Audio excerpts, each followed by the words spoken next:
My name is Jeff H. Sipe, and I have over 10 years of recruiting experience, including 5 years at Google. In today's video, we're going to cover the types of interview questions you'll be asked. Why is this tricky? Why are we talking about this subject? Because many of these questions fall into multiple categories, and by defining and separating each type of interview question, it's going to help you have greater success. Of course, you have to write these answers down, you have to practice, you have to prepare, but just having the knowledge base will effectively set you up for greater success. So let's dive right in. Item one is commonly asked. So there are a host of commonly asked questions. You need to throw these into a Google Doc and answer them. There's a reason why these questions continue to be asked for decades and decades. It's because candidates continue to mess them up, and a little practice and preparation will really go a long way. I think the other confusing item is that commonly asked questions literally do fall into every single bucket, so it can be a little tricky to figure out which ones I should answer, which ones I shouldn't. Those themes will show up in your research. Some of the most common ones are: tell me about yourself, what are your strengths, what are your weaknesses, where do you see yourself in 5 years, how do you handle stress, and what is your biggest accomplishment. The number one item with these questions is just get a sense for what types of questions they are and then practice answering them.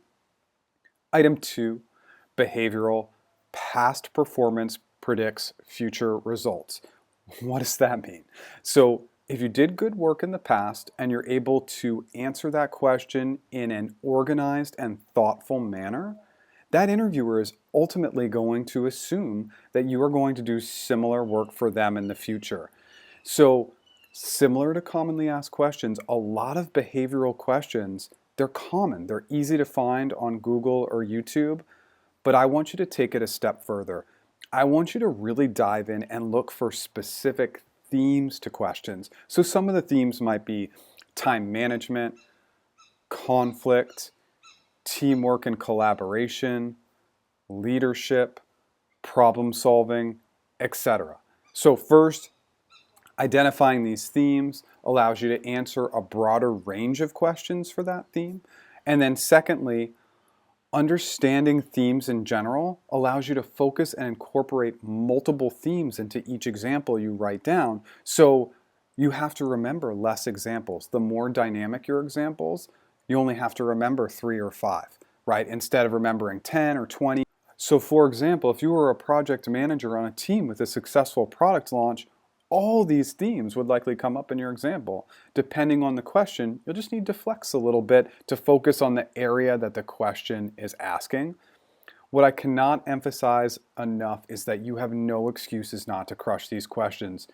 The only reason you won't is because you didn't prepare.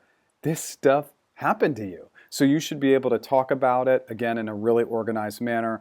I will pin the Starlf method video up there for you so you can really look at the methodology you should be using. Item 3, open-ended, and I will go ahead and pin the video up there for my open-ended video, but this is one of the areas where Google and YouTube are letting you down a little bit. When you put these in, they're really coming up with more behavioral, commonly asked questions than true open-ended questions. An open-ended question, simply put, is a question that has no structure and it could literally be on any topic.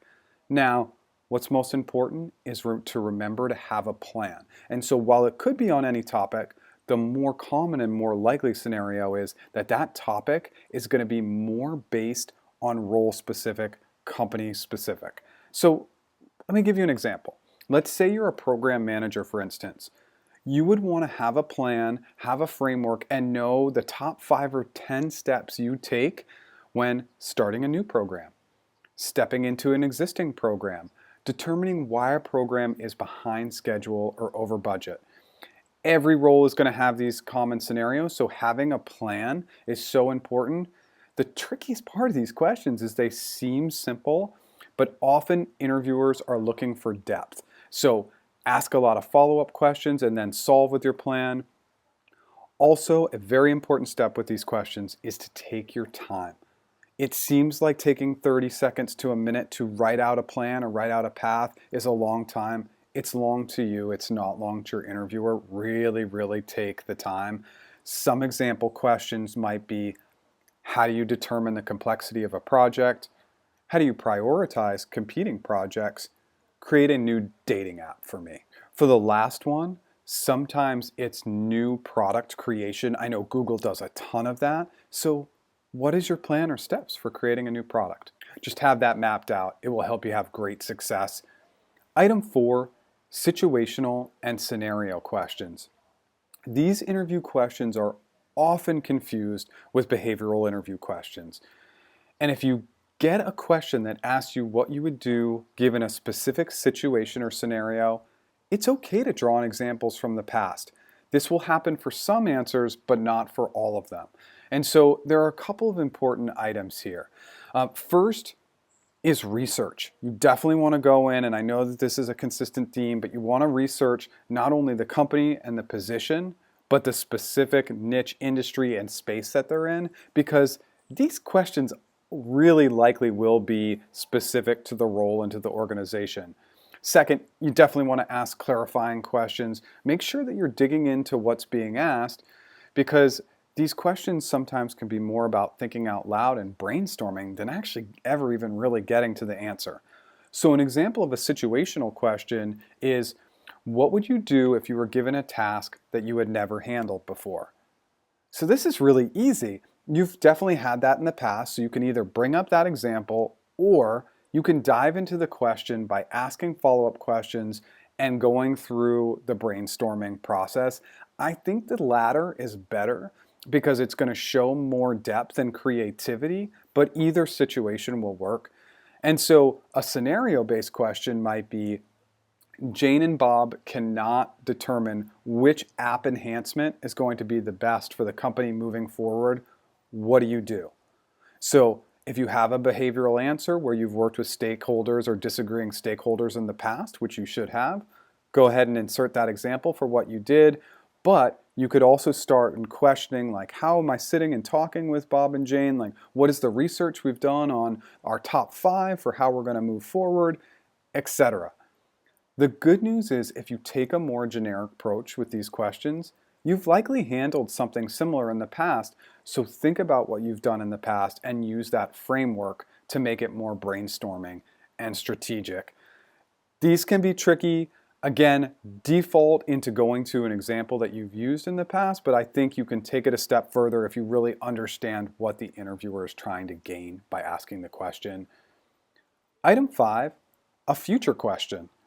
The most commonly asked future questions are commonly asked questions. So it would be a question like, where do you see yourself in 5 years, right? But you also might get questions that are a little bit more research-based, like, how do you see AI impacting this industry over the next 5 years? Or what are the 3 improvements you'd like to make to our product over the next 3 years? What does success look like for our organization in the next 2 years? Right? And so these are all questions that are putting you in the future. Now, you could talk a little bit about what you've done in the past, but this is where you really want to go into the brainstorming mode to have greater success, just like you're doing with the situational and scenario-based questions. Be thinking about the industry in the future, the position in the future, and what you think that might look like. Remembering one very important item: interview for the job that you applied for. Don't go ahead and move forward to those management stages and next stages in your career. Stay focused on that specific position. Item 6, estimation questions. So we're definitely starting to niche down now. These questions are a little less common. These are also open-ended questions. These are also brain teaser / trick questions.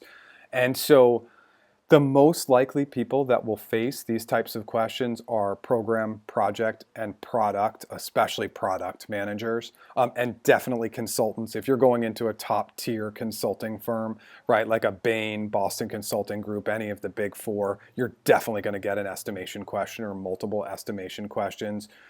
And what these questions are really trying to determine is, they want you to determine a general, a market sizing, or a revenue number.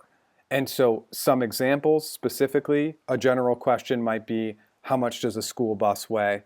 A market question might be, how many people in the US use an iPhone? A revenue question would be, how much money does one Walmart store generate in revenue a day? And so there are a ton of different strategies involved when handling these questions, and I will pin my estimation video up there for you, just to make sure that, hey, like, you understand really the depth of these questions. But you definitely want to do research, and this is the one question where you want to have some just basic knowledge, like what's the population of the biggest countries in the world, know the revenue of the biggest companies in the world, understand size, weight, and volume, simple items like that. You definitely want to practice these questions. You definitely will want to ask follow-up and clarifying questions. And lastly, you want to utilize a small sample set. So I love using Michigan. If it's a US-based question, there are almost exactly 10 million people living in Michigan. It's a very easy number to work with. And that's a good correlation to, you should always be rounding. If you think the number's 9, just call it 10. They're not looking for an exact number. It's an estimation question for a reason. You're trying to get an estimated number, and rounding just makes for simple math, and it means you're not writing down and having to go to a whiteboard and trying to figure out crazy math that you can solve pretty easily for these questions. Again, less common, but definitely out there, and you should just have an awareness, especially product managers and consultants. Item 7, trick and brain teaser questions. These are questions that fall into multiple categories. They're definitely commonly asked, like tell me about yourself. They're open-ended because they require follow-up questions and some deeper thought. Estimation questions, oftentimes if you Google brain teaser questions, estimation questions will fall into this bucket. The best way to prepare is to just get a sense of, okay, what are these types of questions? Maybe you'll be able to look up a question that you will get in an interview, because there's common themes with these questions. A couple of examples might be, you have a 3-gallon jug and a 5-gallon jug. How do you measure out exactly 4 gallons? And or why are manhole covers round? These are very common brain teaser questions that are very easy to solve if you go ahead and Google and look up the answers. There's 3 important items I want you to remember with these questions. 1, you have to practice the commonly asked ones. 2, it is so critical to restate the question. Sometimes the answer is within the question. It's a play on words. So just be aware that brain teaser questions, trick questions, sometimes are a play on words. And then lastly, again, follow-up clarifying questions. That's where you're going to have success. These are definitely falling into the least common questions, but maybe they're asked at 3% of interviews, 5% of interviews, so just be prepared. And by the way, Google no longer asks trick questions, if you're wondering. This is a lot of information, but categorizing is just going to get your brain working in the right way and will have you effectively preparing for the interview. It's a lot to prepare, but just knowing the different categories will help you have success. I hope this helps. Thanks so much.